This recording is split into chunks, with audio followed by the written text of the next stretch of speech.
Hello everyone and welcome back to my channel. This is another Patreon only video on how to integrate TWILIO as a SIP carrier in our VICIBOX system. And you can buy a DID and a SIP trunk from TWILIO, and the good thing is that it has DID from all over the world, and then integrate it to your VICIBOX system for making outgoing calls or receiving calls. In this video, we will go through all the steps that are required in the TWILIO account and also what we need to do in our VICIBOX. So let's get started. The first step is to configure your TWILIO account. But before that, please upgrade your TWILIO account, and you need to top up 20 USD so that you are able to call to any number, because by default, the demo credit that TWILIO assigns is limited, and you can just call to a specific number that you have enabled as a testing number, as a verified number in your TWILIO account. So just top up your account and make it a proper account. Then go to the Elastic SIP trunking, click Manage, click Trunks, and click Create a new SIP trunk. Give it a name. I will just give it VICIBOX TWILIO. You can choose any name. Click Create. And then accept the default options. You don't need to change anything here. For example, the call recording, we don't need call recording because we already have in our VICIBOX system. Or symmetric RTP, it will help you to solve the NAT problem if you have. So just let it be default options. Go to the termination.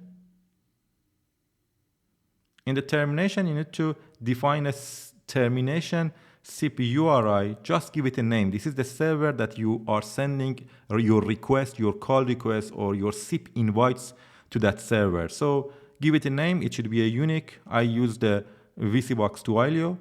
And then here you need to define your IP address, the IP address of your VICIBOX server. I have already installed VICIBOX in the DigitalOcean. I have a video for it in the if you don't know how to, just watch that one. So this is the IP address of my server.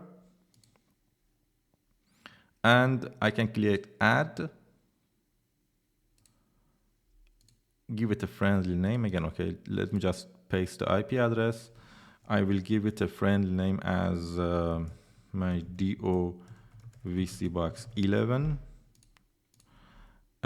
Put a net mask of 32 because I just want the request from this IP address to be accepted, and a friendly name again. I don't know why they ask 2 times, but anyway, we give it a friendly name.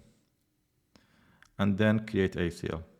This is where you can set how many calls per second you are able to send. This is a test, so I just set it to 1. But if you have a trunk that you are, for example, you are calling 30 calls, 60 calls, I don't know, 100 calls per second, just set it there and save it. Next, go to the origination. In the origination, you need to add a URI as well. You can paste the IP address of, let me just copy again. You can paste the IP address of your VICIBOX, but it should be a URI. So you need to add a SIP. And or even if you don't add it, then let me just show you. If you click add, okay, SIP URI must start with these 2. So we are not encrypting the traffic, so we are using SIP and then the IP address. So let me just copy the IP address again. And that's it. And add. Great. Now the termination origination is done. Let's go to the numbers. If you don't have a number, then you can just click add a number and buy a number. Some countries you need to provide some proof and documents, so be aware of that. I already have a number, so I click on the add existing number and then select my US number here. And I'm selecting add. That's it. It's done. So the TWILIO account configuration is already done. Let's go to our VICIBOX. And log into your VICIdial with the username and password that you have access to carriers. Go to the admin, select carriers, then click add a new carrier, and you need to fill these items. I have put all the required options that you can see here in the text file in the same post. So just download that and copy paste and just remove 3 items. First of all is the host. This one you need to set to exactly to the name that you have created in your trunk, in your termination. So if you go to the termination, you can see I selected VICIBOX twilio.pstn.twilio.com. So you need to use the same name here in your trunk. Also from the domain should be the same. This is very straightforward because we don't authenticate anything. We don't use username and password. This is the method that we are doing it here. Of course, Twilio supports another method to authenticate with the username and password. We don't discuss it here. If you really need it, then let me know in the comments. Then I will create a video for it. But for now, we are using the IP authentication method. And here you need to change the caller ID as well, because if you are not sending the correct caller ID, then the trunk won't work. Of course, you can set this in the trunk level as well, but I prefer to force it here to ensure that everything is working. So what is this number? This is exactly the number that I have bought in the Twilio. And okay, that's exactly the same number that I'm forcing to the numbers, and that the calls should be sent with this caller ID. That's it. You just submit it and your trunk should be available. Just give it 2 or 3 minutes. I'm not sure, at least when I'm trying immediately, it doesn't work. Maybe Twilio needs some time, or maybe our system needs some time. Of course, our system needs 1 minute, but not more than that. But anyway, give it some time. And for the testing login into your system, I have already registered a Zyper in my server, and then I submit, answer my call. You are currently the only person in this conference. And let's make a call. For the testing the call, I'm usually using this number. This is a test call number that it will play back the caller ID of you that you are testing. So just let's call this number.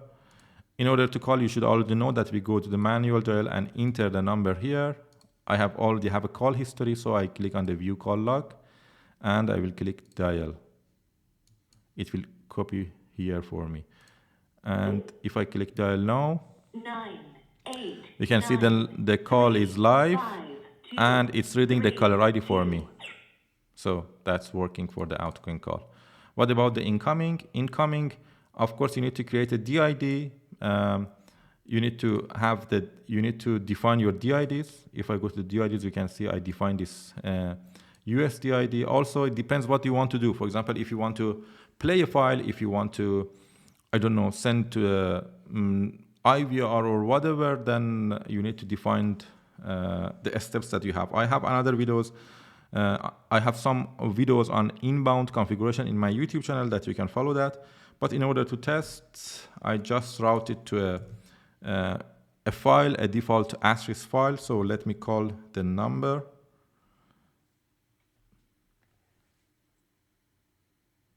Congratulations. As you can see, the call is accepted and it's playing the demo congrats, the file that I set it to be played. So the inbound is working with the same method as well. As I explained, this is one method to have the IP authentication. We have the user and password authentication as well. That's very straightforward. You can give it a try, but if you have any problem on that, then just let me know. I try to help in the comments. Thank you for watching, and thank you for your support, and see you in the next video.